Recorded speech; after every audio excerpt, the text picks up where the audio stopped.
Welcome to Morganable, where we serve you with authentic news, stories, documentaries, updates, and modern-style insights on our society and the larger world. And more importantly, about places that fall under the radar of the mainstream media machinery. We invite you to embark on this exciting journey of enlightenment with us. Morganable, your vehicle of enlightenment. My name is Blessing Ogundola, and today we are diving into the story that has the tech world and legal experts buzzing. We are talking about a landmark trial in Los Angeles, California, United States, where some of the biggest names on social media like Meta, YouTube, and TikTok are being taken to court over allegations that their platforms were designed to addict children and young users. Now, why is this important? Because this trial could set a legal precedent. In other words, the decisions made in this courtroom could influence lawsuits across the United States and even affect how social media platforms operate worldwide. Let me break down. Let me break it down for you so we all understand the full picture. So this specific case focused on a young woman um, known by her initials KGM, who claimed she suffered serious mental health issues due to social media addiction. We're talking about depression, eating disorders, psychiatric hospitalization, and suicidal thoughts, all allegedly caused by excessive engagement with these platforms. Lawyers for KGM are using strategies similar to those used in big tobacco lawsuits in 1990s, arguing that these companies created a product, social media, that is inherited harmful if used the way it is designed to be used. And there is a striking point. Mark Zuckerberg, the co-founder of Meta, is expected to testify in court. Imagine that the tech CEO answering directly for the design choices of, of a platform that billions of people use worldwide. Imagine that a tech CEO answering directly for the design choices of platform that billions of people use worldwide. That's a moment that could go down in history. This is being called a bellwether trial, which basically means it could serve as a test case. The outcome may influence hundreds or even thousands of similar lawsuits across the United States. The focus is not on what users post, but on how platforms themselves are designed.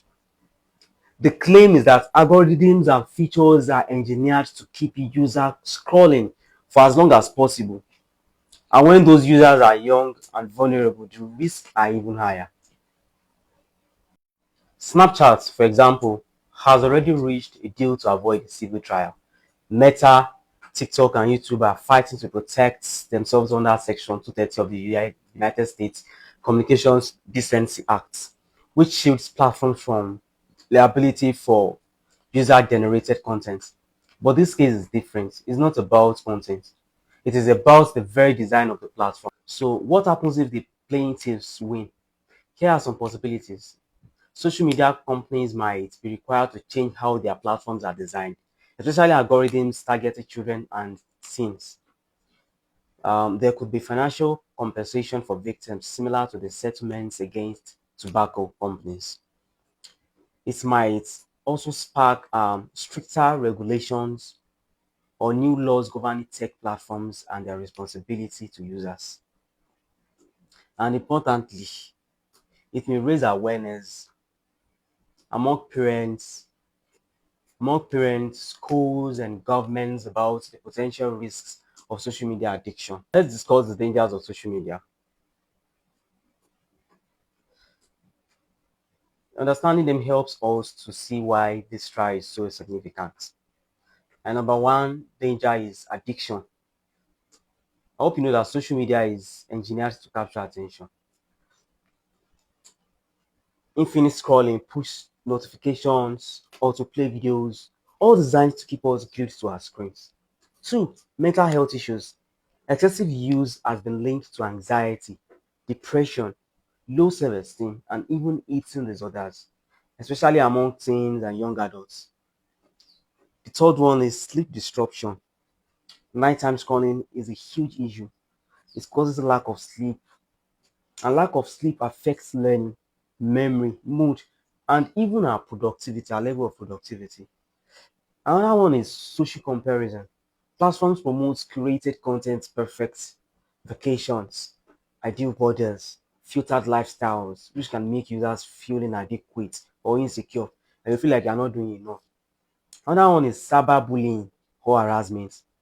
While not the focus of this trial, social media also exposes kids to bullying and harmful content that can affect mental and emotional health. So the dangers are very real.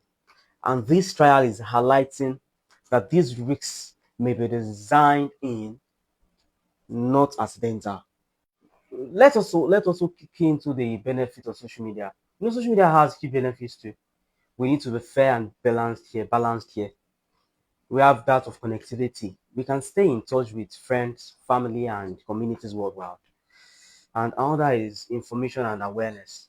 Platforms provide news, educational content, awareness campaigns instantly. The third one is creativity and expression. TikTok, Instagram, and YouTube allow people to express creativity, share music, art, or personal stories, and build communities around their passions. Then this we have that of economic opportunities. Many users earn a living as influencers, content creators, or entrepreneurs using these platforms. So while social media has its risks, it also empowers, educates, and entertains millions of people daily. Let's also kick into the benefits of social media. Social media has key benefits too.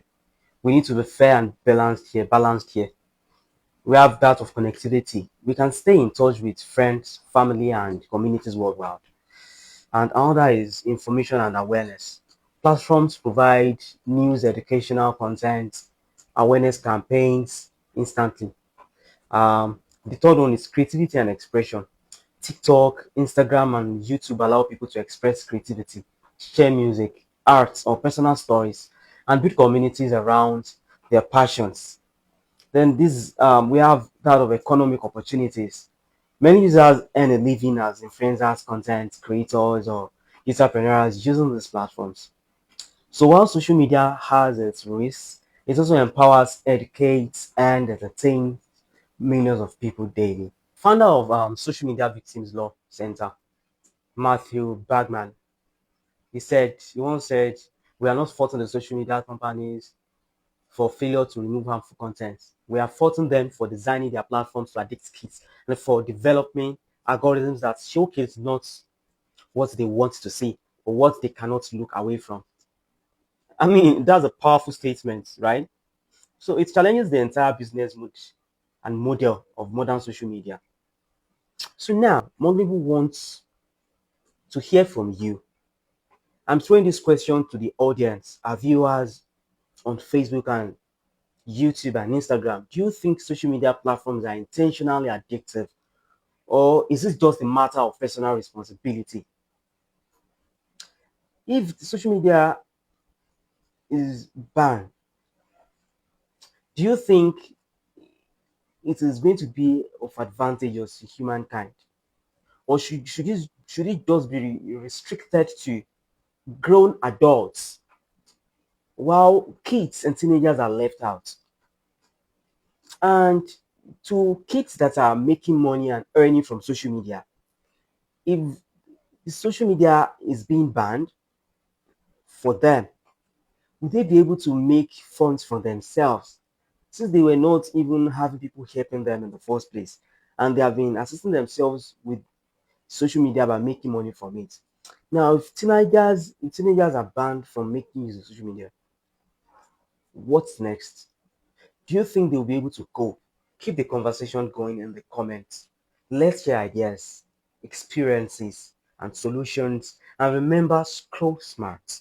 Don't scroll mindlessly. Thanks for watching us today and for joining us on our journey of enlightenment. Morganable, the vehicle of enlightenment.